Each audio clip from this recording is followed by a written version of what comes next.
So in this video, we'll be taking a look at the definitions for the measures of economic performance.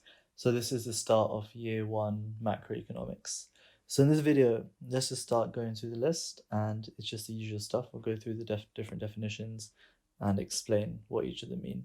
So you've probably heard the word real quite a lot throughout economics when someone says, real income, real GDP. And basically, whenever you stick the word real behind something, what you're trying to say is that value has been adjusted for inflation. So if you say real income, that means you've adjusted the income value for inflation. And that is basically done so you can compare different values more easily. If you imagine you had different things and one was like, well, let's say it was a GDP of different countries and they all had different GDPs, but you didn't adjust them for inflation. If you didn't adjust them for inflation, it's quite hard to compare because different countries have different levels of inflation. So if you want to make it a fair comparison, normally make it all real values, and that basically gets rid of the inflation, so you can look at the underlying kind of value they're trying to compare. So that's what real means. So you'll probably see that quite a lot. So the next one is just nominal, and nominal just means the opposite of real. So it's a value which has not been adjusted for inflation. So normally you might take something like nominal, I don't know, like GDP, and you might turn that into real GDP for easy comparison. The key thing between all of this is just inflation. Do you include it or do you not? So the next word is recession, and recession has a very specific meaning in economics. It means it's a period of negative growth for 2 consecutive quarters, where there's a fall in national output and national income. So the key part is really this first bit here, where it says a period of negative growth for 2 consecutive quarters. It doesn't mean that you're slowing down. It means that you've actually got negative growth. So the growth actually was like -1%, -2%, not just slow growth. And it has to be for 2 consecutive quarters. And a quarter, as you can see below, is just a period of 3 months, starting from either January, April, July, or October. And what I mean by that is the first quarter is the first 3 months of January, February, and March. The next 3 months are the next quarter, next 3 months are the next quarter, and the last 3 months are the final quarter. So that's basically what quarters are.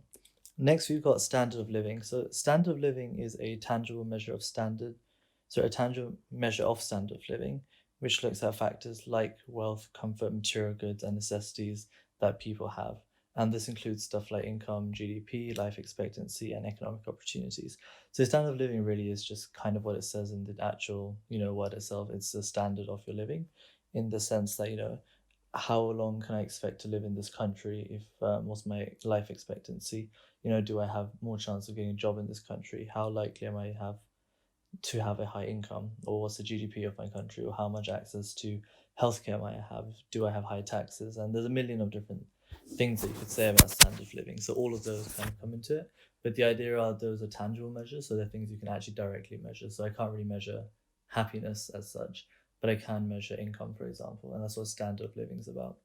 Next, you've got GDP per capita, and GDP per capita is just a measure of the GDP across a population. So all you do is you get your GDP value and divide it by your population, and that basically gives you your GDP per capita. Per capita mean essentially per head, so that's why you divide that by the population.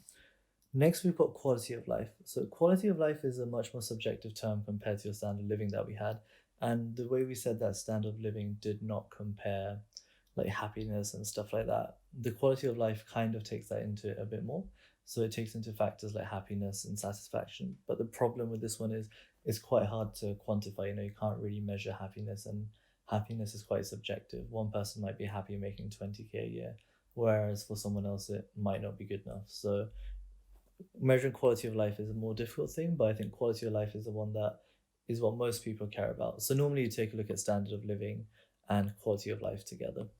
So the next thing we've got is purchasing power parity, and this is basically a theory where you can compare the purchasing powers of different currencies to one another. And what we mean by that is we say, if you had a pound, is it stronger than the euro? So when you go to like Europe, can you buy more with your pound? It's basically when you take a look at different currencies and you say which one's stronger.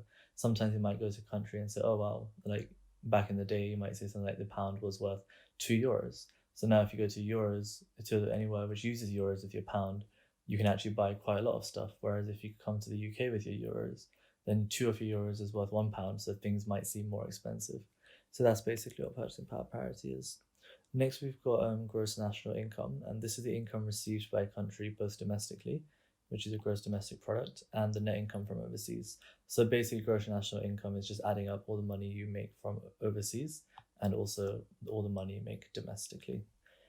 Then we've got subjective happiness, which we already talked about. It's just a measure of how happy people feel. And like we said, it can be different for different people. After that, we've got inflation, deflation, and disinflation. So we talked quite a lot about inflation at the beginning.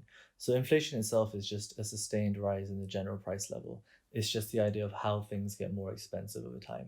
So if you're buying a sack of potatoes, it might have been £2 today, but in a week's time, it might be £2.05. In a year's time, it might be £2.20.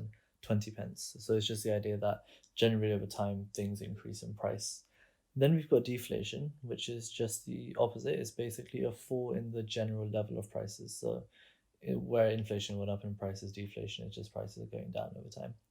Then we've got something called disinflation, which you should not really get mixed up with deflation. So disinflation is just a fall in the rate of inflation. So prices are still going up, but it's just a bit more slowly. So disinflation might be where we say last year we had plus 4% inflation, then the year after we had 3% inflation, the next year we had plus 1%. In all of these cases, these are all inflation because the price level is increasing, but each year on year you can see that the amount is increasing by is decreasing. So that's what we call disinflation.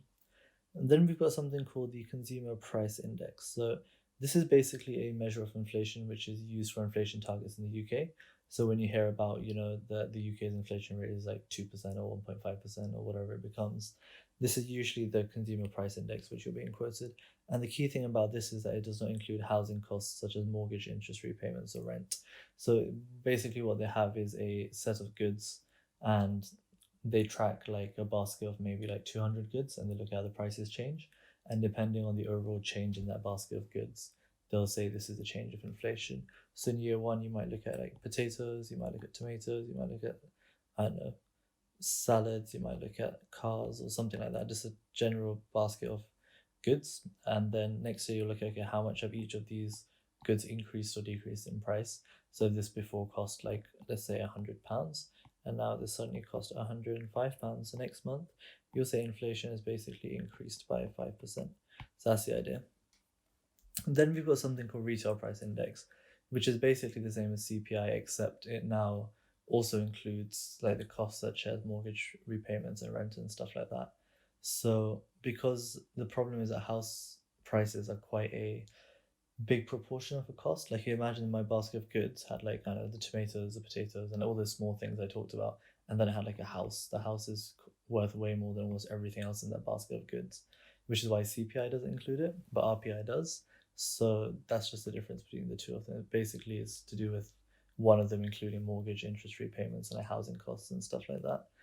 Then we've got an index number, which you probably hear about a lot. So an index number is just a number which is relative, which is a number shown relative in terms of another number in terms of percentage. And what I mean by that is an index number might say like the beginning might be 1 and the index number might be 1.2, then another index might be 1.4. What this shows us is the index of 1.2 shows us there's a 20% increase of that number, and 1.4 shows us there's a 40% increase. I might also have like 0.9, which shows us there's a minus 10% decrease. So there's the different ideas for that. That's what indexes basically are. Then we've got the base year. So the base year is used for price comparison between price levels in different time periods, and given the value which is given is usually 100. So you might say we start with 100, and then if you want to compare prices, we'll say, okay, next year it's gone up to 106, now it's gone up to 107, and so on. So the base year is basically always 100. So everything after you can kind of compare it to the 100. So after that, we have something called weights, and weights just shows the proportion of income which is spent on items. And what we mean by that is that certain items in that basket of goods I was talking about might be more important than others. So let's say if we said, for example, let's say we said you buy onions, and let's say this also included a car. The thing is that the price of onions is probably quite important because you buy that every other week, but a car you buy once in every few years. I mean, a car probably isn't in the basket of goods, but this is just an example. So you might give the onion a higher weight of like, let's say 10, and the cars might have a weight of 2. So a price change in the onions has a bigger effect on your CPI than an increase in the price of cars. So that's what basically the weights are used for. Then you've got demand pull inflation, which is where inflation is caused by an increase in AD. So, in your graphs that you learn about, you have aggregate demand and aggregate supply. So when you have aggregate supply, aggregate demand, you've got something like a price level that you have. And as your AD increases, then you have another price level, which is over here. This is the original price level. And then the idea is as AD shifts out, your price level goes up. So that's why inflation is caused by increasing AD. You could also, on that same graph, cause inflation by decreasing AS. And that's known as cost pull inflation. So apart from that, we also have something called monetarism, and that's the belief that inflation tends to only be a problem if too much money is in the economy. So that's what like monetarism is as a theory. It's the idea that we think, okay, inflation is a problem if you have too much money in the economy, because we think that that is increasing the general prices. So after that, there's quite a few definitions in this topic. We've got the inflation targets. So an inflation target is basically the target the government keeps for inflation, and that's usually about 2% or give or take 1% in the UK, and that's set by the MPC, the Monetary Policy Committee. So all you need to know is in the UK that this is the target that we tend to strive for, 2 plus or minus 1%. Then we've got international competitiveness, and this is the degree to which a country's goods and services can be sold on international markets. It's the idea that if you're a very good exporter, or your country might have really good cars that it can export. So then, depending on how good you are at exporting those cars, that makes your country more competitive on the international kind of stage. So that's what international competitiveness is: how good you are at selling goods and services on the international markets to other people. Then we've got something called fixed income, and fixed income is where wages don't rise in line with inflation. So the person will basically suffer when inflation increases. And what I mean by this is, imagine that inflation increased by, let's say it increased by a total of 1%. But your wages did not also increase by 1%. That means that everything else for you is more expensive to buy, but you don't have more money to buy it with. So you're actually losing out there. So if you have an income, you want it to rise with inflation, so that as things get more expensive, you still have more money to afford it. Then we have something called real terms, and these are figures where inflation has been taken into account. I think we already said that before, so that's okay. We pretty much know what real terms are. Then we've got something called tight monetary policy, and this is where interest rates are kept high because of the fear of high inflation. So the idea with this thing is that when interest rates are higher, what happens is that people are more likely to save money because you get higher interest on the money you save. And this means there's less money in the economy, which means that inflation should theoretically go down. Whereas if you had lower interest rates, people would not be incentivized to save. People would want to spend more money. And by spending more money in the economy, like we looked at before with monetarism, there's a fear that you might cause high inflation. So monetary policies are used to control inflation as well.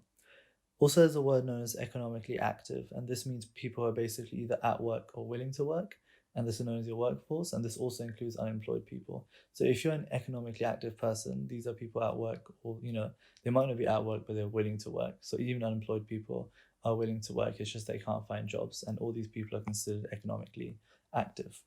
If you're economically inactive, these are people who either are not available to work or they are not able to work. So students is one example. Like students have to be in education, so they're economically inactive. Or you might be in hospital and you're not able to work. So that's another reason you might be economically inactive. Then we've got job seekers allowance, and these are basically payments which are made to people who are willing and able to work, but they're not currently employed. And as the economy grows, the job seekers allowance should fall because more people have jobs. But the idea is that there's people who want to have jobs, but at the moment they're not able to find it. So we need some way to support them from the government, and this helps them kind of get by. So then we have something called human capital, and human capital is basically just your workforce. So it says education, the skills that they possess, and basically human capital is just your investment in people. After that, we've got something called migration. So migration looks at both emigration and immigration, and it's just the difference between the two in any given country. So that's the idea of what migration is: just how many people go in a country, how many people go out of country. So yeah, immigration is basically people who enter a country for staying in the long term, and emigration are people who exit a country who want to stay in the other country for the long term. And then finally, we've got this thing, the current account deficit and the current account surplus. So the current account deficit is where money basically flows out of your country. So more money is flowing out of your country than into it. So your current account has a deficit because you're losing money to other countries because more is going out and less is coming in. And a current account surplus is where more money is flowing into your country than out of it. So this should probably not say and, this should say than. So where more money flows into the country than out of it, and that's where you have a surplus. I'll just make that change in the sheet below, and then basically I'll just put this in the description. So if you want to revise this yourself or exams are coming up, it's a really useful way if you just print out the sheet and go through all the definitions in this chapter. I hope it helped in this video, and I'll see you in the next chapter.